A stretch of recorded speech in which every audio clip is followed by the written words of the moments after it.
আপনি কি জানেন যে রাজা পুরীর এই বিখ্যাত প্রভু জগন্নাথ দেবের মন্দির বানিয়েছিলেন? তিনি প্রভুর কাছে নিজের দীর্ঘায়ু বা নিজের খ্যাতি কিছুই চাননি। তিনি প্রভুর কাছে চেয়েছিলেন নিজের বংশের সমাপ্তি। হ্যাঁ, একদম ঠিক শুনছেন।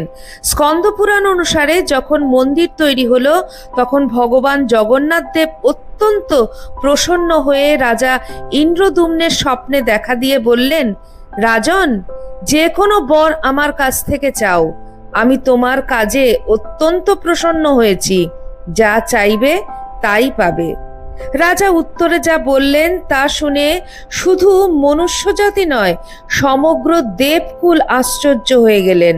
রাজা বললেন, প্রভু, আমাকে এই বরদান করুন যেন আমার বংশ এখানেই সমাপ্ত হয়ে যায়, আমার যেন কোনো উত্তরাধিকারী না হয়। প্রভু জিজ্ঞেস করলেন, এত কঠোর বর কেন চাইছো বৎস? রাজা শান্ত হয়ে জবাব দিলেন, যদি আমার কোনো উত্তরাধিকারী বা বংশজ থাকে, তাহলে সে অহংকার করে বলবে, এই মন্দির আমার পিতা ঠাকুরদা বানিয়েছেন।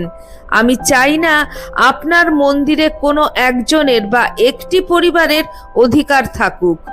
এই মন্দিরে সর্বদাই শুধুমাত্র আপনার ভক্তদের অধিকার থাকা উচিত। রাজার এই মহান ত্যাগের জন্যই আজও জগন্নাথ মন্দিরের কোনো মালিক নেই। এই মন্দির শুধুমাত্র প্রভুর ভক্তদের।